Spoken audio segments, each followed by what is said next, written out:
Hello all, Darren here. Thank you for joining me. Lovely to have you. This is a new series on my channel, so if you'd like to see more unexplained and strange disappearances, subscribe and stay tuned for daily uploads. Now then, on to the video.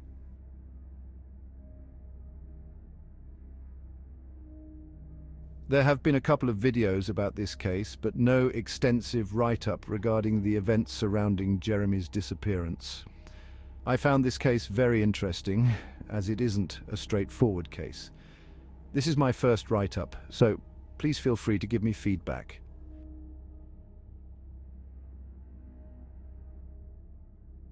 Jeremy Alex disappeared in Maine around the 24th to 25th of April 2004.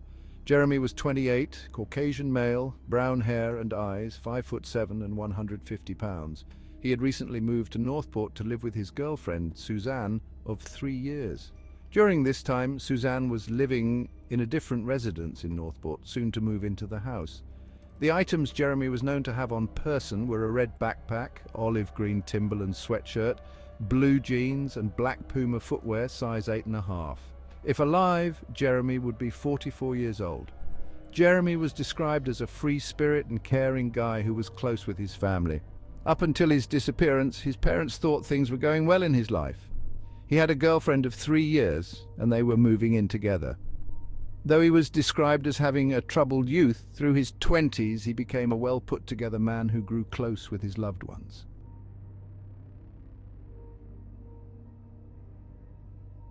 On the morning of Sunday, April 25th, the abandoned vehicle of Jeremy Alex was discovered by police.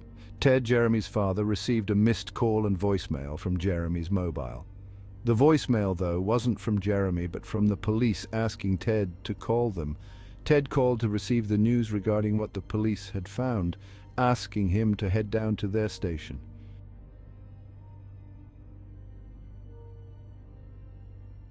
I will now discuss the entire timeline of the disappearance, which was discovered during the investigation.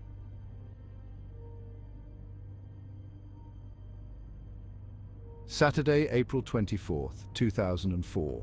Jeremy's girlfriend, Suzanne, reported last seeing Jeremy Saturday morning at 11 a.m. According to Suzanne, Jeremy had turned up at her residence, upset and frustrated. Jeremy seemed to believe that both Suzanne and a friend had taunted him the previous night outside his window in ski masks. He also told Suzanne that people were after him and wanted to harm him. Suzanne was upset with the way Jeremy was being towards her. She reported that his mood switched from upset to comforting to upset within a short time frame. Suzanne last saw Jeremy packing up furniture from her house to transport to their new residence. Upon leaving, Jeremy and Suzanne were not on great terms. Suzanne hadn't been in contact with Jeremy between when she last saw him and when he was reported missing. Suzanne initially didn't contact any of his family about his weird behavior, as she didn't want to reveal the extent of the current issues he was involved with.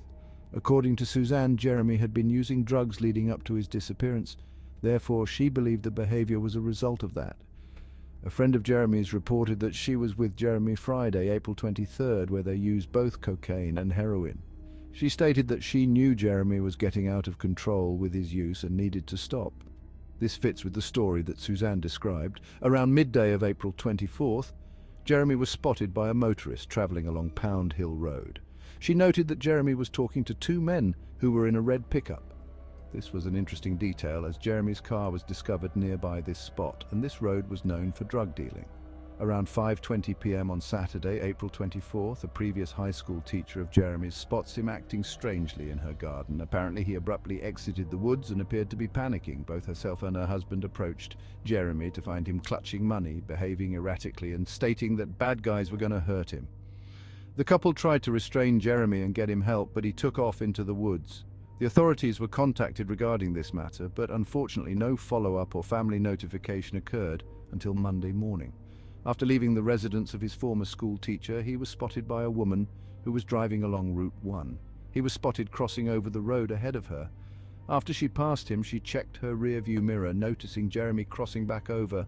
This was the last confirmed sighting of Jeremy.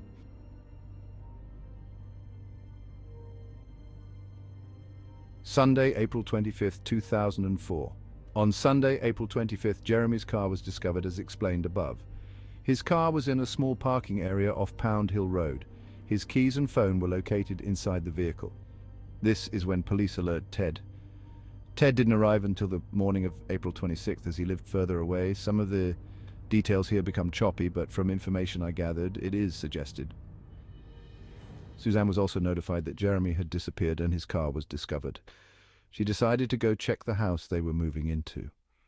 Suzanne found the door of the house open, with the keys in the lock. She proceeded into the house and flushed or removed all evidence of drug use. Suzanne confesses this later to police when she realizes Jeremy may actually not return. It should be noted here, Jeremy's family do not suspect Suzanne of anything regarding Jeremy's disappearance. She was merely trying to prevent people from finding out about the drug use, unaware Jeremy was not returning.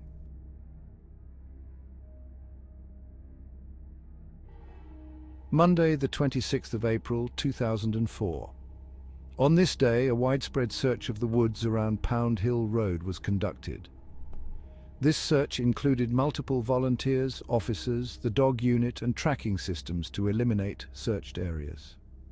Unfortunately, nothing from the initial searches through until the final September search uncovered anything of interest. Suzanne states that Jeremy would have been capable of surviving in the woods for a short time period. He was aware of certain survival tactics.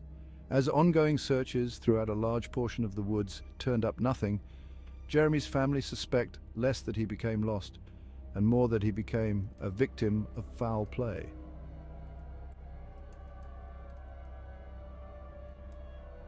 The police and Ted tried to investigate Jeremy's connection to drug use and whom he was buying from. Unfortunately, no one would provide information. A lot of Jeremy's friends would shy away from these questions.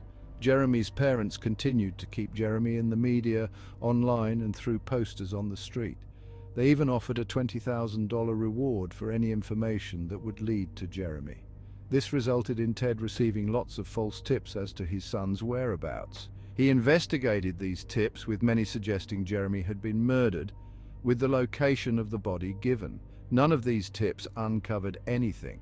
2 years after Jeremy's disappearance, the Maine State Police searched Knight's Pond in Northport. Someone claimed that Jeremy was murdered and dumped in Knight's Pond. Nothing was discovered in the pond. This was another false lead.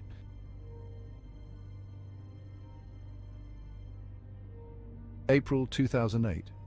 4 years after Jeremy's disappearance, Ted and the state police received information that a couple who lived on Northport Beach had discovered Jeremy's driver's license and money. The couple had actually found these items within the days Jeremy went missing, in April 2004. The couple would collect random items that would wash up and store them in their home. In April 2008, these items were finally turned over to the police. A family friend of this couple was looking at the treasures they collected from the beach. Upon seeing the license, he recognized who it belonged to. The couple also kept the money that washed up with the license. Unfortunately, due to the time elapsed, it was hard to do any search of the surrounding ocean. If Jeremy had somehow ended up in the ocean, his body would have been dragged out to sea and no longer recoverable. It should be noted that there are cliffs that connect this spot to the woods he was last seen around. Therefore, it is possible that Jeremy ended up in the ocean. The beach was searched, and Ted continued to search the beach for months for items which may appear. Unfortunately, this was the last clue to be found relating to Jeremy.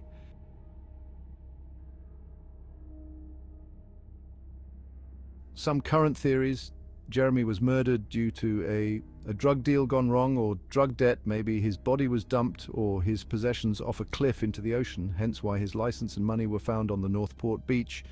Jeremy had hallucinations due to drug use and fell or jumped off the cliff and into the water, drowning. Jeremy may be deceased from either theory above, with his body being somewhere in the woods. The woods are extensive, so it's plausible he hasn't been found. Jeremy is alive, maybe ran away from his life and dumped his belongings off a cliff. This one I do not believe based on the case presented, but it is just another theory to add.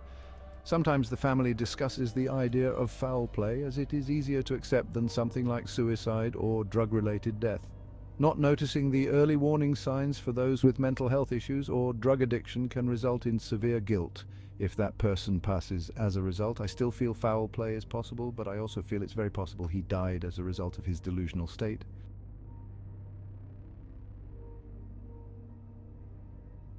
Let me know if you have any theories of your own. I would love to hear them. Thank you for watching, and please feel free to give this video a like if you enjoyed it. See you soon, and remember, stay vigilant and stay safe.